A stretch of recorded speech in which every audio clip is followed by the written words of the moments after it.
So I bought a very cheap Vauxhall Vectra VXR, bit of a gamble. I've already found a few issues, but let's see how it goes.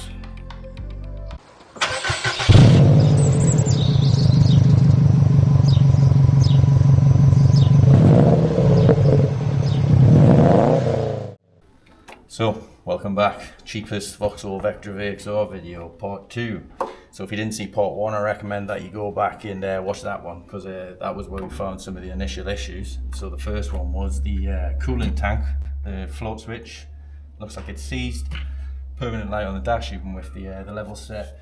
The water pump bearing had failed. It was rattling about everywhere. You could see it was quite obvious, so that was the noise. There's the bank 1 knock sensor, had a strange reading, but no codes in the car at all. It seemed to be quite happy, but I can see it on the live data with my tool, so that needs investigating.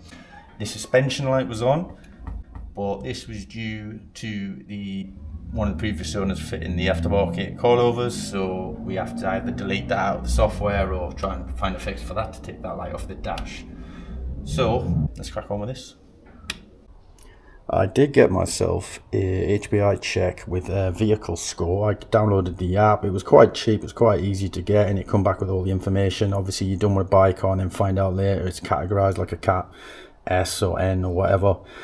But it gives you the MOT history, the mileage graph, any plate changes, things like that, if finance is still attached to the vehicle, stuff like that. So it can save a few problems straight off the bat before you even see the car. Obviously, you can't find any mechanical issues, but it can give you a good idea of the car, so it's worth doing. It's off. So this bottom one was a bit tricky. You just pull this clip up and then that pulls off, and then the electrical connection, and then these 2 pipes on the top. That was it. Alright, what I've noticed, so the old one, no noise. This new one, I guess that is the float switch, which must be stuck.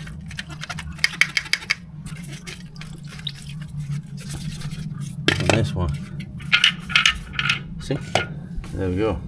And it's on.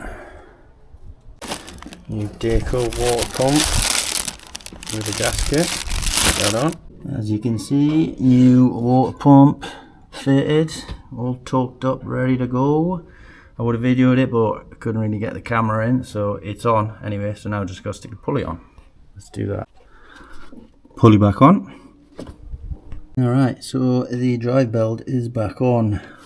That was a bit fiddly. Drew myself a picture, look. Always draw yourself a picture. No matter how crap it is. It tells you how to put it back on, because I'll always forget. So, quick one on this. Oh, let go on the floor.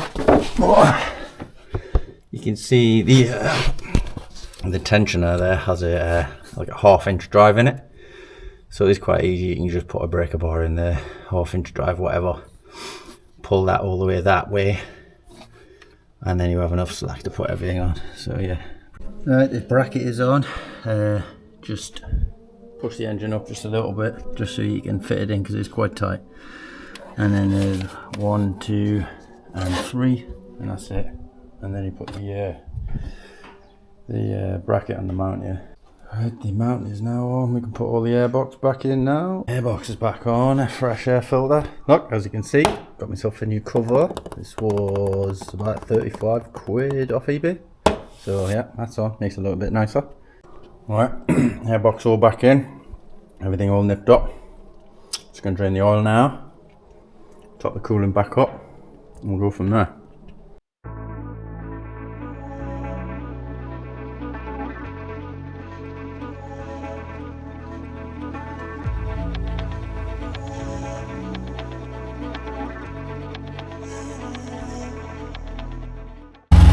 As you can see, it's running nice.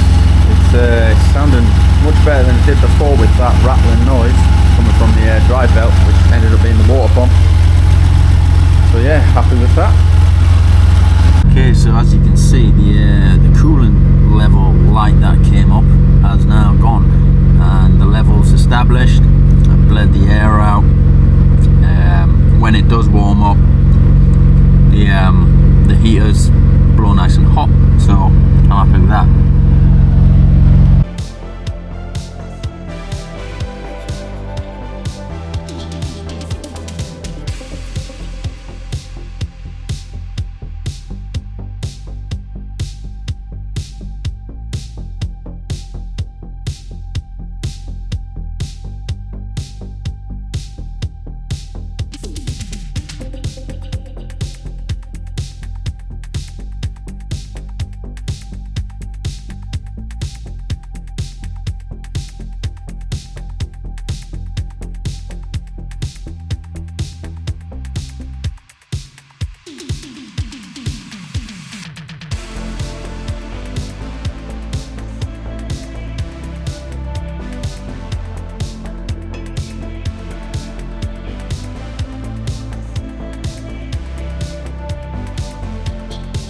Right, thought I'd have a quick breather.